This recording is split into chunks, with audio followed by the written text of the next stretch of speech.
आप सभी को मेरी नमस्कार। मैं मयंक शर्मा स्वागत करता हूं आप सभी का कोस्मो अकेडमी के इस प्लेटफॉर्म पे।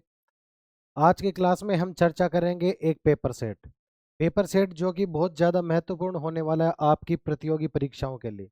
प्रतियोगी परीक्षाएं, जो परीक्षाएं जिनमें आपका गणित का सीधा सीधा वेटेज है। एग्जाम्पल के तौर में यदि बताऊं, all railway exams, all SSC exams, कोई भी ऐसी एग्जाम्स जिसमें आपसे गणित से प्रश्न पूछे जा रहे हैं, तो वो ये क्लास आज की उसके लिए बहुत ज़्यादा इंपॉर्टेंट होने वाली। स्पेशली ये क्लास डेडिकेटेड है ग्रुप डी के लिए, ग्रुप डी स्टूडेंट्स के लिए तो ये मस्ट है ये क्लास। इस क्लास को ज्वाइन करने के देखो क्या फ़ायदे होने वाले हैं आपके। क्लास को हम डेली एक पेपर सेट डिस्कस करते हैं। आज का जो पेपर सेट डिस्कस करेंगे वो होने वाला है हमारा ए 2 दिसंबर की पहली शिफ्ट का पेपर, जो कि लास्ट ईयर हुआ है। प्रीवियस ईयर क्वेश्चंस पे बेस्ड ये क्लास होने वाली है। प्रीवियस ईयर क्वेश्चंस का क्या महत्वपूर्ण योगदान है आपके एग्जाम्स में, ये आप सभी जानते होंगे, और नहीं भी जानते हैं तो मैं आपको बता दूं। फिर भी आप किसी भी ऐसे पर्सन से मिलेंगे जो कि एग्जाम में सेलेक्ट हो चुका है, सिलेक्शन प्राप्त किया है, तो वो आपको बता देगा कि क्या अहम रोल होता है प्रीवियस ईयर क्वेश्चंस का। इस क्लास में 25 प्रश्न होते हैं डेली, और आज लगभग ये 10वीं क्लास हमारी चल रही है दोस्तों। 10वीं क्लास चल रही है, इट मीन्स आप लगभग आज की क्लास होने के बाद में 250 प्रश्न को हम डिस्कस कर चुके होंगे। 250 प्रश्न को डिस्कस कर ही चुके होंगे तो आप समझ पाते होंगे कि लगभग काफ़ी क्वेश्चंस हमारे वर्बली हो पा रहे होंगे। आप सभी जब हम क्वेश्चन करेंगे आज के पेपर सेट में, तो आज तक जो 9 क्लासों में लगभग 225 क्वेश्चनों को डिस्कस करने में जो हमने ज्ञान अर्जित किया है या फिर नॉलेज गेन की है, उसी नॉलेज के बेस पे आप पाओगे काफ़ी क्वेश्चन तो आप वर्बली कर पाओगे। और डिट्टो एग्जाम में जो क्वेश्चंस पूछे गए हैं इस शिफ्ट के अंदर वही मैं डिस्कस कराऊंगा। ऐसा नहीं है कि मैं आपसे डिस्कस करा रहा कुछ और हूँ। ठीक है ना दोस्तों, मैं आपसे कुछ अन्यथा डिस्कस नहीं करूंगा कि मैंने मेरे से बनाई है क्वेश्चंस या फिर ऐसे ही रैंडम कोई क्वेश्चंस। ऐसा नहीं है, जो एग्जामिनर आपसे पूछ रहा है मैं वही क्वेश्चन आपके सामने डिस्कस करूंगा। तो आज की क्लास स्टार्ट करते हैं। पहला क्वेश्चन कुछ इस तरीके से होने वाला आपके सामने। देखो, पहला है, दो बैंक है ए और बी। देखिए, ए बैंक है कोई, मैं इसको थोड़ा लाइट कर लेता हूँ यार। दो बैंक है ए और बी, ठीक है। बैंक ए, बैंक बी, ठीक। बोल रहा है कि क्रमशः 3.5% और 7.5% रेट ऑफ इंटरेस्ट है, और अब वार्षिक दर से ऋण लिया है निर्मल ने। और प्रत्येक बैंक से, ये प्रत्येक है ना, यहाँ पे कर लेना प्रत्येक, मतलब ईच। प्रत्येक बैंक से 2,40,000 रुपये उधार लिए, और 3 वर्षों के बाद निर्मल द्वारा दोनों बैंकों में दिए गए साधारण ब्याज की राशियों में धनात्मक अंतर ज्ञात कीजिए। देखो, निर्मल है, बैंक ए और बैंक बी, दो बैंकों से उसने लोन लिया है, एक्चुअली ऋण लिया है। और रेट ऑफ इंटरेस्ट जो वो बैंक लगा रहे हैं, एक बैंक लगा रहा है 3.5%, दूसरा बैंक लगा रहा है 7.5%। लेकिन एक बात ध्यान रखना, ये rate of interest simple interest है, कंपाउंड इंटरेस्ट नहीं है। तो आप सभी जानते हैं कि जो पहले वर्ष पे जो गैप रहेगा ना, जो अंतर रहेगा, वो सेम ही चलेगा, दूसरे साल में भी सेम होगा, तीसरे साल पे भी सेम होगा। यदि होता कंपाउंड इंटरेस्ट तो बात देखो कुछ और अलग होती। तो पहले साल में इनमें देखो कितना, में रेट ऑफ इंटरेस्ट में डिफरेंस आपके पास में 4% का, 4% का रेट ऑफ इंटरेस्ट में डिफरेंस है। तो आप बोलोगे साहब, एक साल में, 1 ईयर में यदि 4% का रेट ऑफ इंटरेस्ट है, बात कर रहा है 3 साल की, तो 3 साल में रेट ऑफ इंटरेस्ट में फर्क हो जाएगा। आप बोलोगे साहब 12%। क्या समझ पा रहे हैं मैं क्या कहना चाह रहा हूँ? 3 साल में रेट ऑफ इंटरेस्ट में डिफरेंस क्या हो जाएगा? आप बोलोगे साहब 12% का डिफरेंस हो जाएगा, ठीक है ना। 12% का यदि 3 साल में इंटरेस्ट, रेट ऑफ इंटरेस्ट में डिफरेंस हो जाएगा, तो क्या क्वेश्चन क्या पूछ रहा है? क्वेश्चन पूछ रहा है, यही तो पूछ रहा है कि कितना हो जाएगा। तो इन दोनों के रेट ऑफ इंटरेस्ट में 12% का फर्क है, तो 12% हम निकाल लेंगे, जो कि हमें निकालना आता है 2,40,000। 2,40,000 का यदि मैं 12% निकालूं तो हमारे पास क्या आंसर आने वाला है? 2 जीरो से 2 जीरो गई, 12 इसको गुणा करा देंगे हम, तो हमारे पास आएगा 12 चौके 48, जमा 4, तो 12 दूनी 24 और 2, 24 और 4 28। हमारे पास आंसर आने वाला है कुछ ये 28,800। यही हमारा आंसर होने वाला। क्या समझ पा रहे हैं क्या आप? इस क्वेश्चन को ध्यान से सुनना आप। एक साल में यदि रेट ऑफ इंटरेस्ट में डिफरेंस आ रहा है 4% का, तो 3 साल में 12% का आएगा। और यही क्वेश्चन से पूछा गया है हमारे से कि कितना रेट ऑफ इंटरेस्ट का अंतर होगा 3 साल बाद, तो 12% का होगा। 2,40,000 का 12% हम निकाल पाएंगे और वही आंसर होगा। चले नेक्स्ट में। नेक्स्ट हमारा होने वाला है सिंप्लीफिकेशन का। सिंप्लीफिकेशन का आप सभी जानते होंगे बोर्ड मॉस का रूल क्या कहता है। देखिए उसी को बेस मानते हुए हम इस क्वेश्चन को सॉल्व करेंगे। ठीक है, दे रखा है सबसे पहले हम देखो यहाँ ये क्या हो गया हमारे पास 6 × 6 36 प्लस में सबसे पहले ब्रैकेट सॉल्व करना होता है दोस्त। तो ब्रैकेट 8 में से 5 गए, यहाँ क्या 3 बचे क्या, और 3 का स्क्वायर 6, तो मैं क्या लिख सकता हूँ 6 × 6। क्या समझ पा रही है कि 6 × 6 कैसे आ रहा है? देखो यहाँ आया है हमारे पास 3, 3 का स्क्वायर 9, एक्चुअली 9 होता है। 3 का स्क्वायर 9, भाग में है 3, गुणा में है 9। मैंने ऑलवेज आपको बताया था जब भी आप इस साइन को देखना, मैं कहना क्या चाह रहा हूँ, जब भी आप कन्वर्ट करोगे भाग के साइन को गुणा के साइन से, डिवीजन के साइन को मल्टीप्लिकेशन के साइन में जब भी आप कन्वर्ट करो मेरे दोस्तों, मेरी एडवाइस है आपको, आप यदि मैं कहूँ कि 3/3, तो क्या आप इसे लिख सकते हैं 3 × 1/3?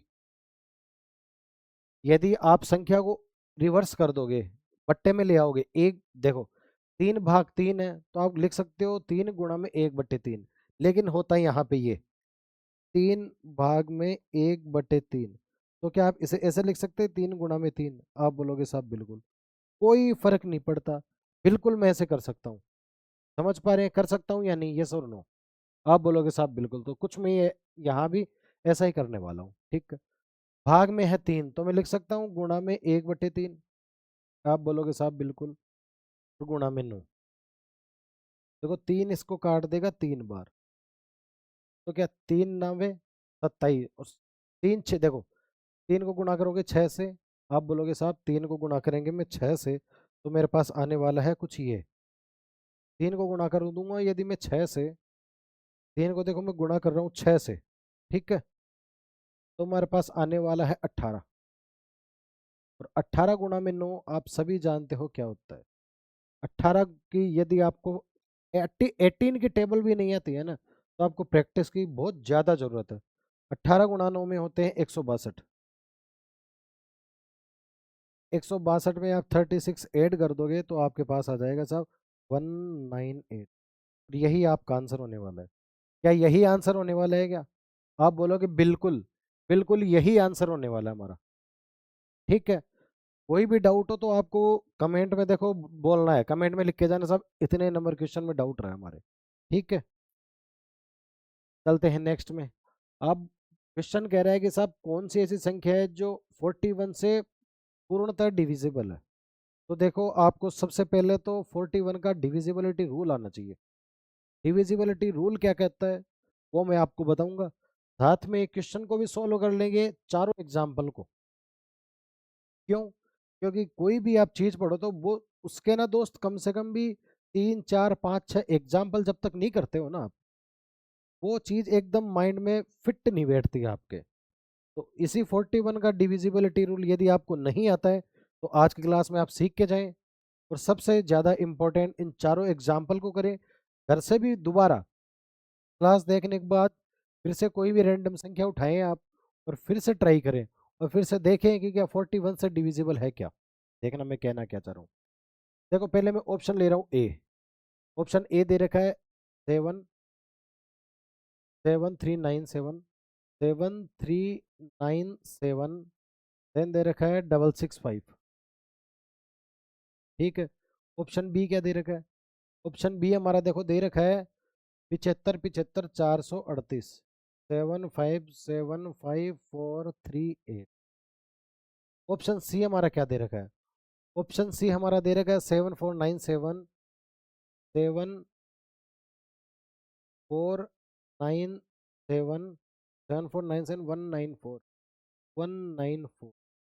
और ऑप्शन डी हमारा दे रखा है 71 32 975। 71 32 975। देखना कहना क्या चाह रहा हूँ मैं कह रहा हूँ सब ये जो लास्ट की संख्या है ना 41 से डिविजिबिलिटी रूल देख रहे हैं हमारे, ठीक है ना। 41 का डिविजिबिलिटी रूल क्या कहना चाहता है वो देखना, आराम से देखना दोस्तों। ये 5 है साहब, इस 5 का 4 गुना इस बची हुई संख्या में से माइनस करना है, ठीक है। 5 तो हटेगा ही, 5 तो हटेगा ही, और 5 का 4 गुना बची हुई संख्या में से माइनस करना है। 5 का 4 गुना होता है 20, तो क्या संख्या हो गई 73974746। हो गई या नहीं? आप बोलोगे साहब बिल्कुल। अब फिर से 6 का 4 गुना, 6 तो हटेगा ही, इसका 4 गुना माइनस करना है, ठीक है। तो संख्या हो जाएगी हमारे पास 9395। 6 का 4 गुना 24 माइनस हो गया। अब 0 का 4 गुना कोई फर्क नहीं पड़ेगा, ठीक है।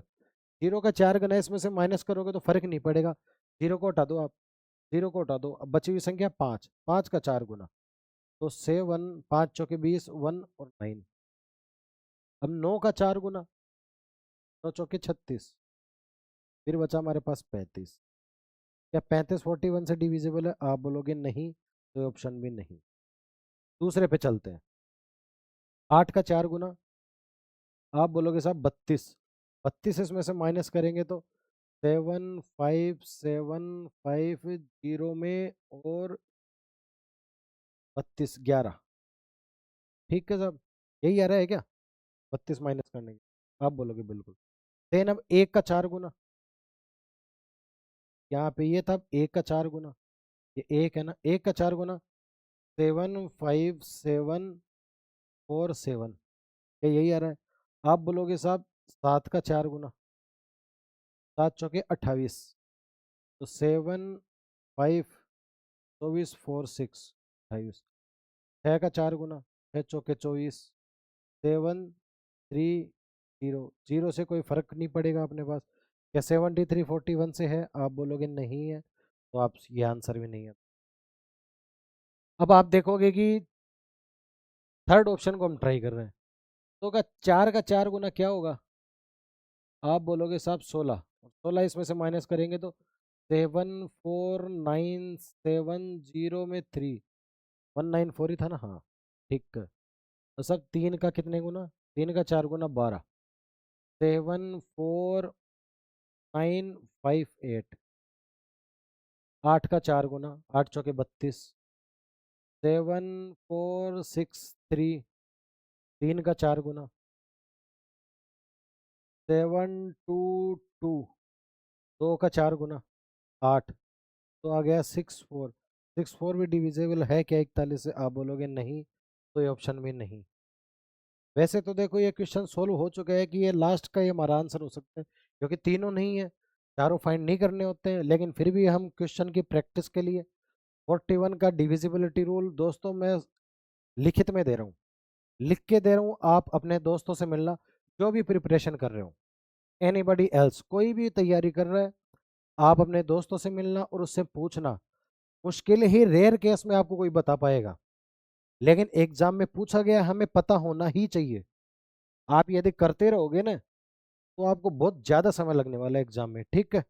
और आप पूछ लेना, मेरे पे विश्वास ना हो यदि आपको, तो आप कोई भी अपने परिचित से पूछना कि साहब 41 का डिविजिबिलिटी रूल क्या कहता है, ठीक है। देखो 5 का 4 गुना माइनस करना है, तो 713247। तब 7 का 4 गुना करना है 28, तो 71296।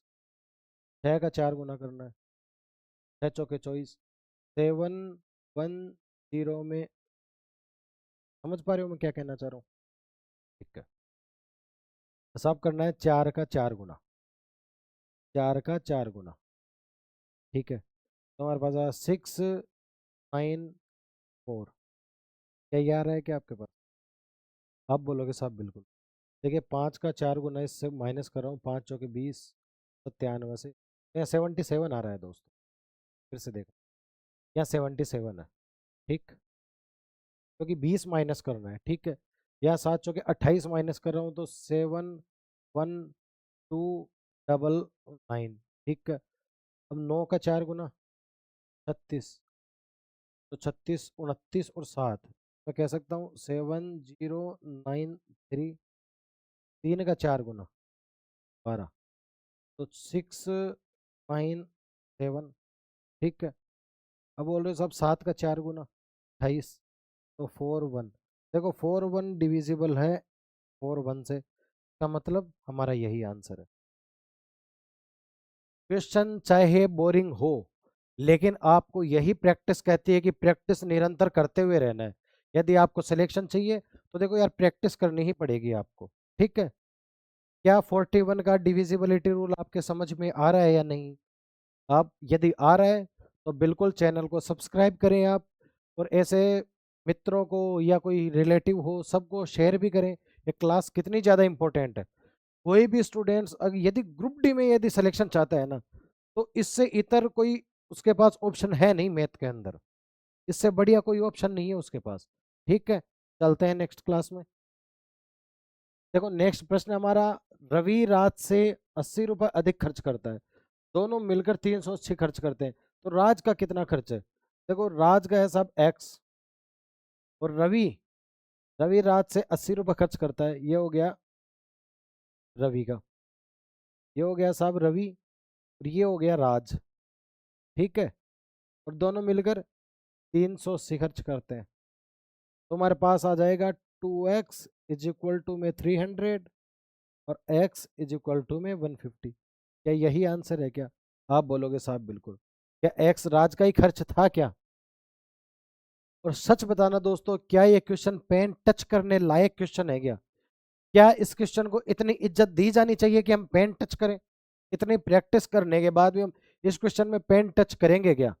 आप बोलोगे साहब रवि रात से 80 रुपये अधिक खर्च करता है, 80 माइनस कर देंगे 300, 300 दोनों में डिवाइड कर देंगे 150 150।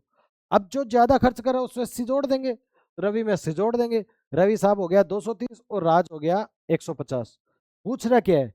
पूछ रहा है राज का खर्च, 80 जोड़ने की भी जरूरत नहीं थी, 150 सीधा सीधा आंसर है। ऐसे क्वेश्चनों में जब भी आप प्रैक्टिस करें मेरे दोस्त, आपको पेन टच नहीं करना है, नहीं करना है, नहीं करना है। यदि आप मैथ चाहते हैं कि खुद आपकी इंप्रूव हो, तो ऐसे क्वेश्चन में कम से कम ऐसे क्वेश्चनों में पेन टच नहीं करना है। एक बार मैंने समझा दिया, उसके बाद यदि आप क्लास पूरी होने के बाद दोबारा प्रैक्टिस करोगे ना, पेन टच नहीं करना आपको, ठीक है। चलते हैं देखो नेक्स्ट में। बोल रहे कि एक ठोस धातु का गोला है, स्फेयर है एक, ठीक है। एक स्फेयर है जिसकी रेडियस दे रही है 10.5। बोल रहे कि एक इनको पिघला दिया, एक इतना बड़ा मान लो स्फेयर था, रेडियस 10.5 सेंटीमीटर का। अब गोलाकर उसको गलाकर छोटे छोटे गोले बनाए गए हैं, उनकी रेडियस कितनी है? उनकी रेडियस है 1.5 सेंटीमीटर, ठीक है। तो कितने गोले बनेंगे वो हम फाइंड कर लेंगे। आगे क्या कर रहे हैं, जितने भी गोले बने वो तो फाइंड करना ही है, उसके बाद में देखो आगे क्वेश्चन क्या कह रहा है। तो मूल गोले का जो पहले हमारे पास जो स्फेयर था, उसका जो सरफेस एरिया है, टोटल सरफेस एरिया आ रहा है उसका एस, तो उन छोटे छोटे गोलों को पूरों को जोड़ ले तो उनका क्या आएगा? क्या आप समझ पा रहे हैं क्वेश्चन? एक गोला था 10.5 की त्रिज्या का, रेडियस का, उसको गलाया मैंने, छोटे छोटे 1.5 के बना लिए गोले। अब बोल रहे साहब पूरा जो बड़ा वाला गोला था उसका इस टोटल सरफेस एरिया, पृष्ठीय क्षेत्रफल, और जो छोटे छोटे गोले थे उनका जोड़ दूं। यदि बड़ा वाला एस है तो छोटे वाले जो सबको मिला के कितना होगा, मतलब कितने गुणे होंगे? यदि एस है तो वो क्या 2s होंगे, 3s होंगे, 1/2s होंगे, कितने होंगे वही फाइंड करना है, ठीक है। देखो सबसे पहले तो आपको जो इसका आयतन आता है वॉल्यूम, उसका फॉर्मूला आना चाहिए। उसका फॉर्मूला ऑलवेज याद रखना आप, आज मैं बता पा रहा हूँ, 4/3 पाई r क्यूब। तो r कितनी है हमारे पास? आप बोलोगे साहब 10.5 की क्यूब, ठीक है जी, बराबर 4/3 बाई 1.5 की क्यूब। और कितने गोले बन जाएंगे? एक्स गोले बन जाएंगे साहब, क्योंकि इन दोनों का वॉल्यूम तो सेम ही है ना दोस्तों। ठीक है, देखो 4/3 से 4/3 कैंसिल, 1.5 इसको काट देगा 7 टाइम, तो क्या आ जाएगा 7 की cube is equal to x. तो जो वो गोले बनेंगे ना छोटे छोटे, वो बनेंगे आपके सामने 7 की क्यूब, इतने गोले बनेंगे। ठीक है साहब, अब बोल रहा है कि बड़ा वाला, जो बड़ा वाला था हमारे पास कितना था? आप बोलोगे साहब ये, इसका जो टोटल सरफेस एरिया है वो क्या होता है? आप बोलोगे साहब 4 पाई r स्क्वायर। सरफेस एरिया का फॉर्मूला होता है पाई आर, 4 पाई r स्क्वायर। ठीक है, स्क्वायर के का। तो आर कितनी है? आप बोलोगे साहब 10.5, 10.5 का स्क्वायर। यदि एस है तो ये कितना होगा? यही तो पूछना चाह रहा है क्वेश्चन। तो ये कितना होगा? मतलब ये इसके कितना गुना के बराबर होगा? तो यहाँ देख लेते हैं साहब कितना होगा। आप बोलोगे साहब 4 पाई है, इसकी रेडियस है 1.5, 1.5 का स्क्वायर, लेकिन कितने गोले थे? आप बोलोगे 7 क्यूब। कितने गोले थे? ठीक है, 4/पाई से तो देखो 4/पाई कैंसिल, 1.5 इसको काट देगा 7 बार, तो 7 का स्क्वायर काट देगा इस बार, तो ये हो जाएगा साहब 7। ये इसका 7 गुना है। ठीक है, यदि ये एस है तो ये कितना हो गया? आप बोलोगे साहब ये हो गया 7s। क्या यही आंसर है क्या? आप बोलोगे बिल्कुल यही आंसर है, यही आंसर है 7s। क्या समझ पा रहे हैं क्वेश्चन को? देखो क्वेश्चन को, प्रश्न को आपको देख के डरना नहीं है। प्रश्न बहुत ज्यादा सिंपल होते हैं, बस आपकी आपकी एक्चुअली प्रैक्टिस में कहीं ना कहीं कमी रहती है, या फिर आप सही डायरेक्शन में प्रैक्टिस नहीं करते हैं। प्रैक्टिस का बहुत ज्यादा अहम रोल होने वाला है। और जब आपको पता है कि प्रीवियस ईयर क्वेश्चन से मेरा 90% पेपर सेट होने वाला है, तो दोस्तों ये प्रीवियस ईयर क्वेश्चंस की ही, प्रीवियस ईयर के प्रश्नों की ही क्लास है। ठीक है, चलते हैं देखो नेक्स्ट प्रश्न में। नेक्स्ट हमारा होने वाला है कि साहब एक जीप है जो कि 80 किलोमीटर की दूरी 40 की स्पीड से, देन अगली 32 किलोमीटर की दूरी 16 की स्पीड से तय करती है। तो उनकी औसत चाल क्या है? एवरेज स्पीड क्या है? एवरेज स्पीड का आप सभी जानते हैं फॉर्मूला, टोटल डिस्टेंस अपॉन में टोटल टाइम। टोटल डिस्टेंस क्या है हमारे पास? आप बोलोगे साहब 80 और 32 112 है। टोटल डिस्टेंस 112 है हमारी। ठीक है, टोटल डिस्टेंस अपॉन में टोटल टाइम। अब टोटल टाइम कितना है? 80 किलोमीटर, 80 की देखो 80 किलोमीटर चल रहा था वो, किस स्पीड से? 40 की स्पीड से। तो टाइम कितना? 2 घंटे। क्या सही कह रहा हूँ क्या? आप बोलोगे साहब बिल्कुल। के बाद में चल रहा था 32 किलोमीटर चल रहा था वो 16 की स्पीड से, तो यहाँ भी 2 घंटे। तो 2 घंटे और 2 घंटे मिलके कितने हो गए? 4 घंटे। और तो 4 घंटे, 4 इसको काट देगा साहब, 4 दूनी 8, और 3 और 32, 4 अट्ठे 32। क्या यही आंसर आ रहा है क्या आपका 28? आप बोलोगे साहब बिल्कुल। है कोनो प्रॉब्लम? कोई प्रॉब्लम आ रही है तो बताना यार दोस्त। ठीक है ना, कमेंट में लिख के जाने कि सब 31 में प्रॉब्लम थी हमारे। ठीक, चलते हैं देखो नेक्स्ट में। एक मीनार के आधार से 20 मीटर दूर, चलो साहब ये एक मीनार का आधार है, ये एक इमारत है। ठीक है, बिल्डिंग है। ये आ गई साहब आपकी बिल्डिंग, ये आ गई बिल्डिंग। यहाँ से 20 मीटर की दूरी पर एक बिंदु है। ठीक है, ये जो डिस्टेंस दे रखी है ना आपको, ये दे रखी है 20 मीटर। ठीक है जी बिल्कुल। यहाँ से मीनार के शीर्ष का उन्नयन कोण है 30 डिग्री। ठीक है, कहला यहाँ से अगर मैं मीनार के शीर्ष का कोण देखूं, ये मीनार का टॉप, तो ये दे रखा है साहब 30 डिग्री। ठीक, अब बोल रहे हैं मीनार की ऊंचाई फाइंड करो। अब इसकी जो भी होगी ना, ये फाइंड करनी है हमें लेंथ, ये लेंथ फाइंड करनी है। तो देखो क्या होगा, मैंने आपको शायद फोर्थ या फिफ्थ पेपर में हमारे सामने हाइट एंड डिस्टेंस से रिलेटेड एक क्वेश्चन आया था। मैंने बताया था कि जब भी आपके सामने हाइट एंड डिस्टेंस हो, आपको देखो कुछ चीजें याद करनी है। टेन 30 डिग्री का मान, टेन 45 डिग्री का मान और टेन 60 डिग्री का मान। तो आप मेरे को खुद बताना यदि आपको याद हो तो टेन 30 डिग्री का मान क्या होता है? आप बोलोगे साहब टेन 30 डिग्री का मान होता है ten ten 30 degree ten 30 degree का मान होता है 1/√3। क्या यही होता है क्या? आप बोलोगे साहब बिल्कुल। हमें क्वेश्चन में क्या दिया गया है? हमें क्वेश्चन में दिया गया है साहब 20 20 20। तो टेन 30 में 20 इंटू में 1/√3 करूं तो क्या आंसर आएगा? आप बोलोगे साहब आंसर आएगा हमारे पास 20/√3। लेकिन क्वेश्चन ने बोला है कि √3 का मान की जगह आप 2 का उपयोग करें। √3 की जगह आप 2 रख के देखें, फिर बताइए आंसर क्या होगा। तो √3 की जगह 2 रख देते हैं चलो दोस्तों। तो 20/2 आंसर आ जाएगा हमारा 10।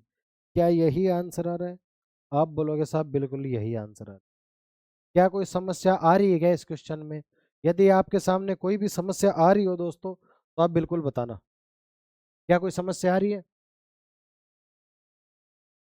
देखिए मैं कहना क्या चाह रहा हूँ। टेन 30 डिग्री 1/√3 में क्यों 20 से गुना करा रहा हूँ, खुद से बताना आप। देखो टेन का मान, टेन आप सभी जानते हैं, टेन बराबर होता है लंब बटे में आधार। ठीक है। जो भी एंगल है ना आपके सामने, उसके सामने वाली दिशा को आपको लंब मान के चलना है। इंग्लिश में परपेंडिकुलर मान के चलना है। ठीक है। मैं बोलूँ परपेंडिकुलर यदि 1 है तो बेस कितना है?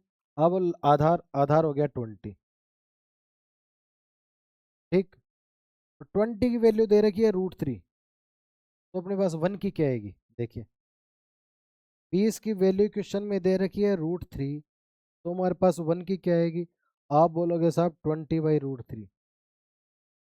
और √3 की वैल्यू क्वेश्चन में दे रखी है कि √3 की जगह आपको 2 का यूज करना है, तो हमारे पास क्या आ जाएगा?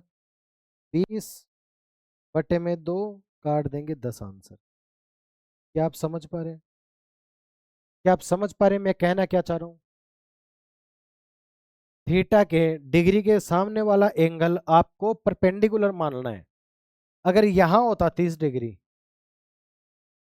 तो इसके सामने वाला क्या परपेंडिकुलर बन जाता? आप बोलोगे साहब बिल्कुल मानते हैं हम तो, क्योंकि 90 डिग्री के सामने वाला हाइपोटेनियस, ये कंफर्म है। देखो कर्ण अपने को पता है कि 90 डिग्री के सामने होगा। अब बात रही इन दोनों की, तो इन दोनों में आपको डिग्री जो भी आपको वैल्यू दे रखी है, जिससे भी आप कंपैरिजन कर रहे हैं ना 30 डिग्री से, तो आपको 30 डिग्री की दे रखी है, मैं मान लेता हूँ एक्स है। कोई भी थीटा होता, कोई भी डिग्री होती, उसी डिग्री के सामने वाली भुजा को आपको लंब मान के चलना है, परपेंडिकुलर मान के चलना है। ठीक है। मुझे नहीं लगता अब कोई डाउट रह रहा होगा। तो देखो 30 के सामने 1/√3, तो ये 30 है तो ये कितना होगा? आप बोलोगे सब 60 डिग्री तो होगा, क्योंकि ये तो 90 है। 60 की वैल्यू, चलो मैं कहता हूँ √3 है 60 डिग्री की वैल्यू। हमें जाना कितने, ओ 20 एक्चुअली। आप ऐसे भी फाइंड कर सकते हैं, देखना। यदि ये 30 है तो क्या ये 60 हो गया क्या? आप बोलोगे साहब बिल्कुल। तो 20 किसकी वैल्यू दे रखी है? 60 डिग्री की। हमें फाइंड किसकी करनी है? 30 डिग्री की। तो 60 डिग्री का मतलब क्या होता है? 20। आप बोलोगे सब 60 डिग्री हम कहते हैं √3 को। ठीक है साहब। अब हमें जाना किस पे है? आप बोलोगे साहब 30 डिग्री पे। अब 30 डिग्री की वैल्यू क्या होती है? आप बोलोगे साहब 1/√3। क्या यही होती है क्या? आप बोलोगे साहब ये फाइंड करना है हमें। तो क्या आप कह सकते हो, देखो कहना क्या चाह रहा हूं मैं, ये क्या 1/√3 नहीं बन गया है क्या? देखना फिर से देखो। मैं जो समझाना चाहता हूँ उस चीज को समझो। क्वेश्चन हमारा बहुत पहले सोल्व हो चुका है। मैं जो कहना चाह रहा हूँ उस बात को समझना आप। ठीक है। आप बोल रहे हैं साहब 60 डिग्री है, 60 डिग्री दे रखा है क्वेश्चन में 20। 60 डिग्री का मतलब क्या होता है? √3। इसकी वैल्यू है 20 के बराबर। ठीक है। क्या 60 डिग्री √3 होता है क्या? आप बोलोगे साहब बिल्कुल। अब मेरे पास सोचो 30 डिग्री क्या होता है? आप बोलोगे साहब 30 डिग्री होता है 1/√3। यही होता है क्या? आप बोलोगे बिल्कुल। तो जब ये दे रखा है तो 20/√3 हमारा आंसर आ नहीं जाएगा क्या? या 20 को मैं गुणा करा दूंगा 1/√3 से, तो क्या यही बन पा रहा है क्या? आप बोलोगे साहब बिल्कुल यही बन पा रहा है। आंसर तो देखो हमने बहुत पहले, ये सब तो हम एक्स्ट्रा नॉलेज गेन कर रहे हैं, आंसर तो हमने बहुत पहले फाइंड कर लिया है, ठीक है। अगर नहीं भी आया होगा तो बिल्कुल हम 100 शिफ्टों का एनालिसिस करेंगे दोस्तों, 100 शिफ्टों का विश्लेषण करेंगे। ये हमारी 10th शिफ्ट है। आज की क्लास होने के बाद हम 250 क्वेश्चनों का डिस्कस कर चुके होंगे, 250 प्रश्नों पर, 250 प्रश्नों का डिस्कस कर चुके होंगे हम, लगभग 2500 करने वाले हैं। नहीं भी आ रहा है, एक बार देखो, दो बार देखो, तीन बार देखो, चार बार आ जाएगा। नहीं आ रहा है कमेंट में छोड़ के जाना, मैं फिर से बताऊंगा। यदि फिर भी नहीं आ रहा है तो नेक्स्ट जब भी हम अगले शिफ्ट में, उससे अगले में जब भी क्वेश्चन आएगा, आपका बिल्कुल धीरे धीरे डाउट हो जाएगा। इसीलिए मैं 2500 क्वेश्चन आपके सामने डिस्कस करूंगा कि आपका कहीं से भी इतना सा भी रूम ना रहे कि आपके नंबर कटे, आप फुल में से फुल मार्क्स अचीव करें। यही तो इस क्लास का टारगेट है। चलते हैं नेक्स्ट प्रश्न में। नेक्स्ट होने वाला है प्रथम अभाज्य। देखो, फर्स्ट फर्स्ट प्राइम नंबर है। फर्स्ट प्राइम नंबर कितने? 16, इनका योग। फर्स्ट जो 16 प्राइम नंबर है इनका योग करना है, ठीक है। सबसे पहले दोस्तों आपको एक बात हमेशा ध्यान रखनी चाहिए, एक बहुत मैजिकल संख्या है, आप उसको याद रखना। वो क्या है? आप बोलोगे साहब 44, इसका आधा कितना होता है? आप बोलोगे 22, ठीक है साहब। अब लेना 3 और 2, 32, 32 का आधा 2, 3 और 2 और 1। अब देखना मैं कहना क्या चाहता हूँ, ये संख्या क्या शो करती है आपको, देखना। ये संख्या कितनी है? 1 2 3 4 5 6 7 8 9 10, 10 डिजिट है इस संख्या में, ठीक है। टोटल कितने हो रहे हैं? 4 4 8 2 10 2 12 3 15 2 17 2 19 3 22 2 24 और एक 25, टोटल हो गए साहब 25। मैं यहाँ लिख भी देता हूँ 25। एक्चुअली मैंने आपके सामने जो संख्या लिखी है बोर्ड पे, वो उसका मतलब क्या है मेरा कहने का, वो ये है कि आप जब ये आ गई साहब 1 से 10, ये आ गई 11 से 20, ये हो गया आपके सामने 21 से 30, ऐसे ही ये हो गया 40, 31 से 40, फिर 41 से 50, 51 से 60, 61 से 70, 71 से 80, 81 से 90, ये हो गया कितना? 81 से 90। और ये कितना हो गया? 91 से 100। तो मेरे कहने का मतलब है 1 से 10 के अंदर आपके पास चार आते हैं प्राइम नंबर, अभाज्य संख्याएं। 11 से 20 में चार आती है अभाज्य संख्याएं। ऐसे 21 से 30 में दो आती है, ठीक है। ये आपको पता होना चाहिए, बहुत इंपॉर्टेंट है। जब आपके सामने क्वेश्चन आएगा ना, तब देखना दोस्तों मैं कहना क्या चाह रहा हूँ। नहीं आप सोचते रहोगे क्या एक भी हो सकती, क्या दो हो सकती है क्या, या 13 भी हो सकती है क्या, 17 भी, 15 भी, 19 भी, 21 भी, 23 भी, आप इतने फाइंड करोगे, ठीक है। तो आप बोलोगे साहब 16 में फाइंड करनी है। प्रथम जो फर्स्ट 16 है ना प्राइम नंबर, वो तो देखो 4 और 4 8, 2 10, 2 12 और 3 15 और एक 16। अब ये क्या है? 10 20 30 40 50 60, 51 से 60 के बीच में, 51 से 60 के बीच में दो होती है, मुझे होता है 53, 53, ठीक है। अब देखना, हमें 50 तक की लेनी है और 53 को लेना है। तो शुरू की जो 1 से 10 थी उसमें कितनी आती है? चार। चार संख्याएं कौन कौन सी है वो? आप बोलोगे साहब 2 है, 3 है, 5 है, 7 है।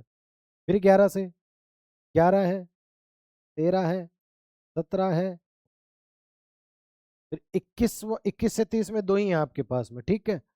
अब अगला साहब कौन सी है? 23 है, और हमारी होगी 29, ठीक है। देन उसके बाद 31 है, 37 है, ठीक है। उसके बाद में आती है तीन, 41, 43 और 47, ठीक है। और देन 53। क्या ये प्रथम 16 यही है क्या? 4 दूनी 8, 2 10, 2 12, 3 15 और 1 16। आप इनको जोड़ोगे, आप देखो यूनिट डिजिट अलग अलग है, यूनिट डिजिट से भी काम चल जाएगा हमारा। ठीक है, जोड़ लेते हैं। 3 और 7 10, 3 13। देखो 10 को जहाँ 10 हो गया ना यूनिट डिजिट जोड़ते हुए, वो हटा देना है, क्योंकि 10 तो स्वतः जीरो हो जाएगा ना, कोई मतलब नहीं है। 3 और 7 10, देखो 4, देखो 3 और 7 10, 3 और 7 10, 3 और 7 10, 3 और 7 10, 3 और 7 10। कोई फर्क पड़ेगा क्या? आप बोलोगे नहीं सही। 1 और 1 2, देखो 9 और 1 10, तो 1 और 3 4, 4 1 5, 5 से भी हो गया। अब बचा कितना हमारे पास? बच रहा है साहब हमारे पास, एक तो 3 बच रहा है, 3 और 3 6, 6 और 2 8, 8 और 9 17, लास्ट में 7 आ रहा है क्या? आप बोलोगे बिल्कुल।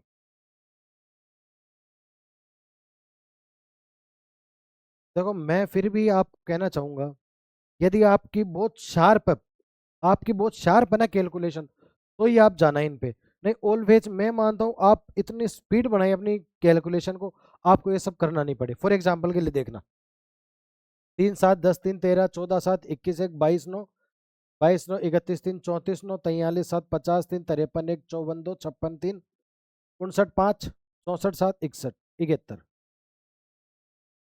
एक आ रहा है इकाई का अंक, इकाई का अंक एक आ रहा है, यही आंसर है। ऐसे में क्या आपके सामने कंफ्यूजन होती है? आपको ऑलवेज इतनी शार्प प्रैक्टिस करनी है कि आप विद इन सेकंड्स इनको जोड़ पाए। अब समझ पा रहे हैं मैं क्या कहना चाह रहा हूँ? मैं इन पूरी संख्याओं का जोड़ नहीं ले रहा हूँ, क्यों? क्योंकि मेरे पास यूनिट डिजिट अलग है। मेरे को सिर्फ इतना पता चल जाएगा इकाई का अंक क्या था आंसर का। जो भी आंसर था मेरे को नहीं पता, वॉट एवर कोई भी आंसर रहो, लेकिन इकाई का अंक एक था। इकाई का अंक यहाँ एक ही है और यही आंसर है। ठीक है, चलते हैं। देखो नेक्स्ट में एक रेलगाड़ी है जो कि इतने मीटर और इतनी मीटर की दो टनल्स है, उनको पार कर रही है कितनी कितनी देर में? एक को 88 सेकंड में, एक से को 76 सेकंड में। और बोल रहा है कि साहब जो खुद जो ट्रेन है फिर उसकी लंबाई क्या है? अब देखना मैं कहना क्या चाह रहा हूँ, इन दोनों में जो डिफरेंस होगा भाई, इसको पार करने में और इसको पार करने में अलग अलग टाइम लग रहा है। 12 सेकंड का टाइम लग रहा है। देखो डिफरेंस कितना है? 12 सेकंड का। ये क्यों है? मैं आपसे पूछूंगी 12 सेकंड इसको कम क्यों लग रहे हैं? आप बोलोगे साहब क्योंकि दूसरी टनल की लेंथ कम है, इसलिए 12 सेकंड कम लग रहे हैं। तो मैं क्या कह सकता हूँ कि उसी जो लेंथ थी, वो जो जितनी कम थी उसी में 12 सेकंड एक्स्ट्रा कम लग रहे हैं इसको। ठीक है, आप बोलोगे साहब बिल्कुल। या मैं कह सकता हूँ इसकी इससे जो लेंथ ज्यादा थी, इसलिए इसको 88 सेकंड लग रहे हैं, मतलब 12 सेकंड ज्यादा लग रहे हैं। तो क्या उस लेंथ को कवर करने की स्पीड है क्या 12 सेकंड? आप बोलोगे बिल्कुल। इस तरीके से भी क्वेश्चन को सोचा जा सकता है, ये बात ध्यान देना आप। डिफरेंस निकाल लेंगे हम इनका। डिफरेंस हो जाएगा साहब 22 और 5 27 और 13, तो 513। 8 और 5 13। ये हो गई स्पीड हमारे साहब। इतने देखो डिस्टेंस है, नीचे है समय, तो स्पीड क्या होती है? टोटल डिस्टेंस अपन में टाइम ही तो स्पीड होती है। तो देखो इतनी मीटर के चक्कर में हमें 12 सेकंड ज्यादा लग रही थी। हम निकाल लेंगे कि सब पूरी कितनी थी। निकाल सकते हो? आप बोलोगे बिल्कुल। यदि मैं निकालू 76, कम वाली निकाल लेता हूँ, कि इसको पार करने में 76 लग रही थी क्या सेकंड? आप बोलोगे साहब बिल्कुल। तो देखते हैं कितनी है। तो 76, देखो 4 से इसको काटूंगा मैं 3 बार, 4 से इसको काट दूंगा मैं 19 बार, 300 इसको काट दूंगा 3 एकम 3, और 3 3 एकम 3 2 30 7 21, 3 एकम 3। ठीक है, ये आ गया। 19 एकम, 19 को 171 से गुणा कराओगे आप तो आपके पास आएगा 19 एकम 19, कैरी एक, 19 सत्ते 133, 134 13, 19 और 32। समझ पा रहे हो आप? क्या आप समझ पा रहे हो क्या? आप बोलोगे साहब बिल्कुल, हम समझ पा रहे। तो इस स्पीड से ना क्षेत्र से ये इतने मीटर चलेगा। समझ पा रहे हो आप बोलोगे साहब नहीं। देखना, मैं कहना चाह रहा हूँ कि 12 सेकंड ज्यादा लग रहे हैं, क्यों लग रहे हैं? क्योंकि साहब ये डिस्टेंस ज़्यादा कवर कर रहा है। आप बोलोगे साहब बिल्कुल। ये स्पीड आ गई, यदि इस स्पीड से 513 मीटर को, यदि ये 513 मीटर को 12 सेकंड में कवर करता है, तो क्या मैं निकाल सकता हूं कि 76 सेकंड में कितनी डिस्टेंस कवर करेगा? आप बोलोगे साहब बिल्कुल। तो 76 सेकंड में क्या ये इतनी डिस्टेंस कवर करेगा क्या?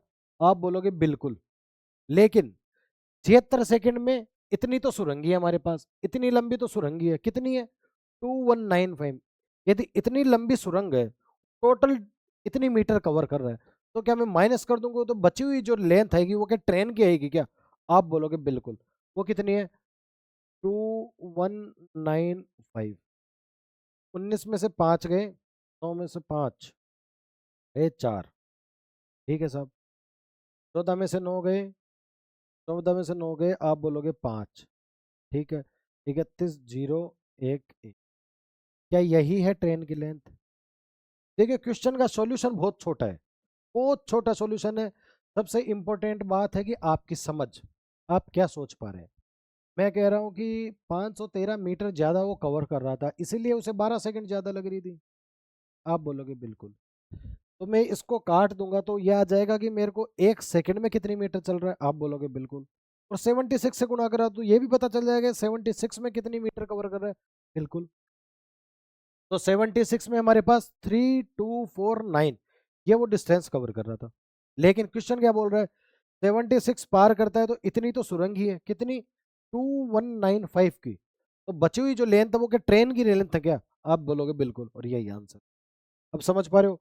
देखो क्वेश्चन यदि आपके समझ में आ रहा है ना, देख लो आप कितना छोटा सॉल्यूशन होने वाला है।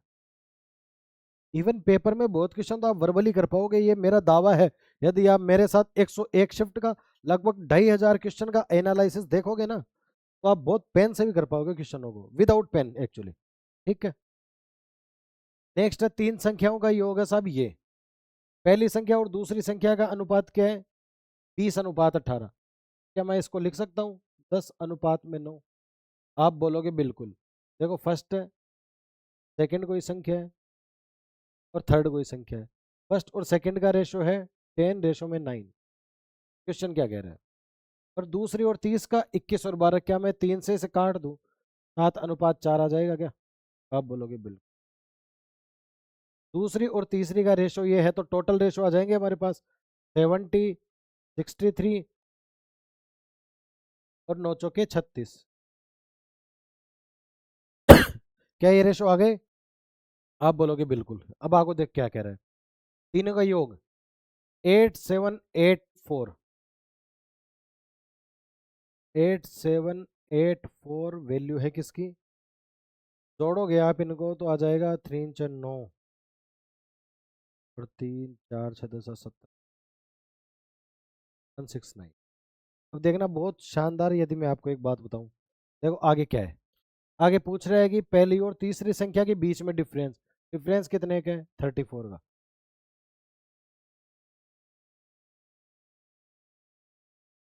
एक बात याद रखना आप, यदि हम एक्चुअली उससे पहले मैं आपको सबसे इंपॉर्टेंट बात बता दूं।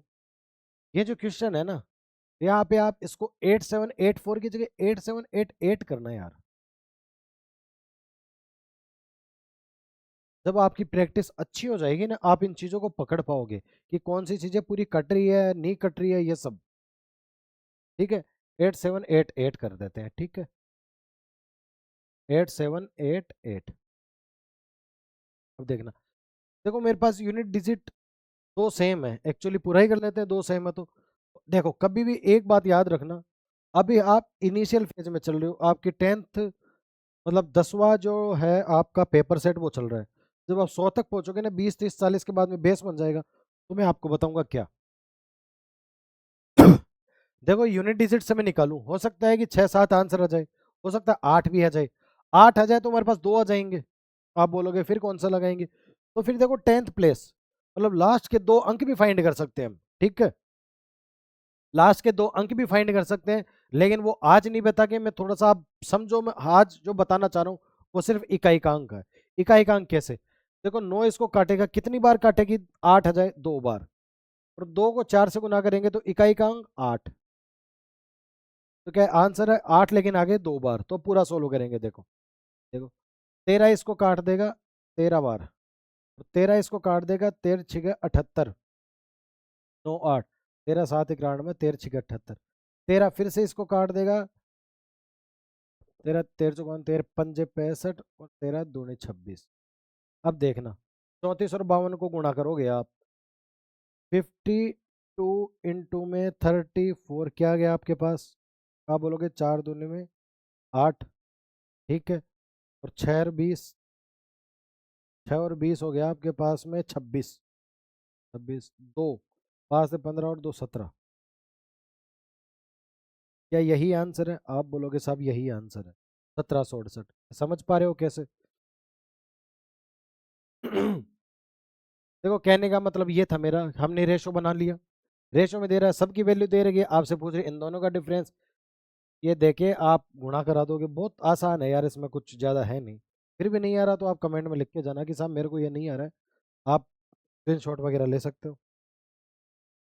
देखो नेक्स्ट प्रश्न होने वाले, सुनील और श्याम की आयु का अनुपात ये है, 25 वर्ष बाद उनकी आयु का अनुपात ये होगा, तो उसकी वर्तमान आयु क्या है?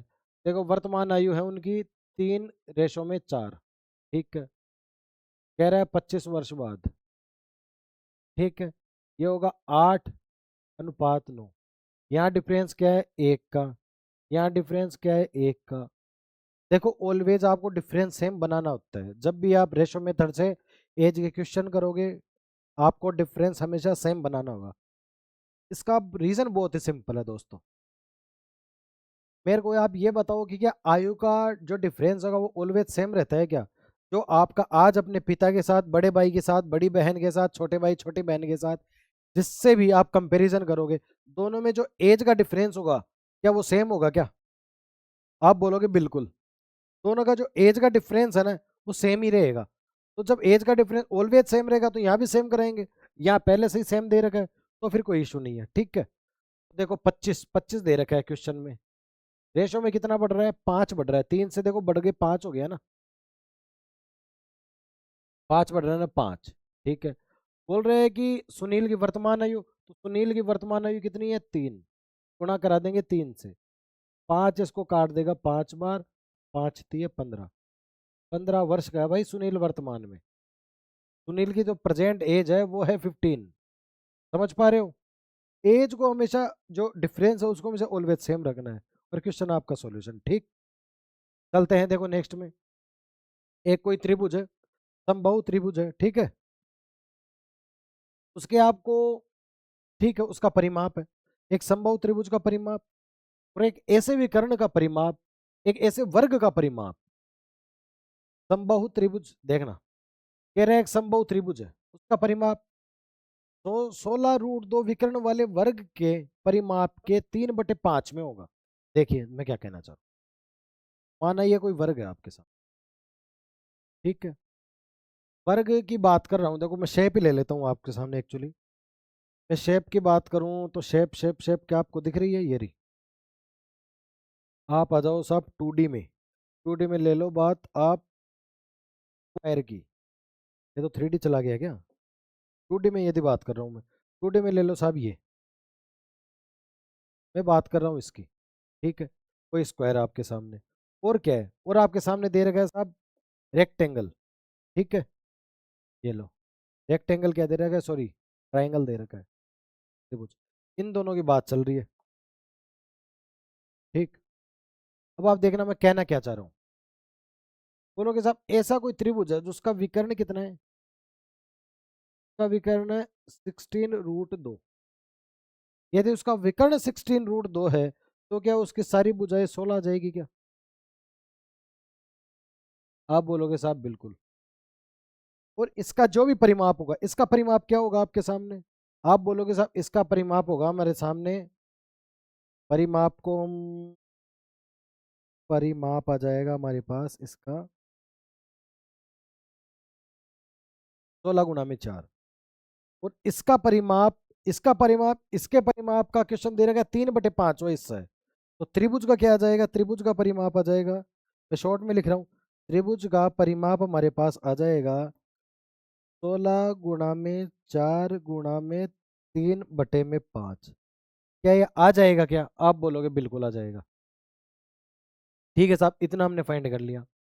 अब क्वेश्चन पूछ रहा है त्रिभुज के क्षेत्रफल और वर्ग के क्षेत्रफल के बीच में रेशो पूछ रहा है। परिमाप हमको पता है, अब पूछ रहा है क्या, इनके एरिया का रेशो क्या होगा। अब इसका एरिया क्या आएगा, आप बोलोगे साहब परिमाप आ गया।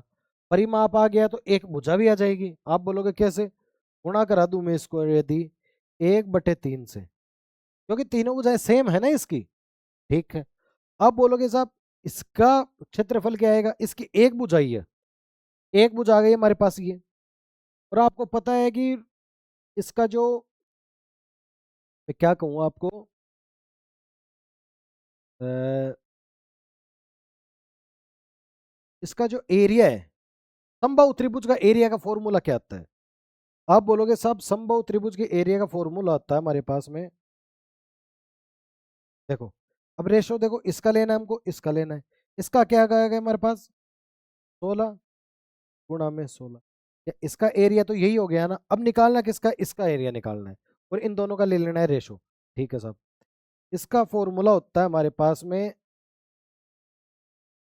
4/5।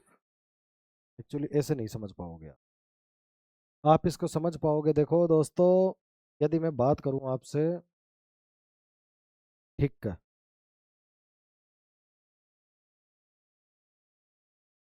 A²,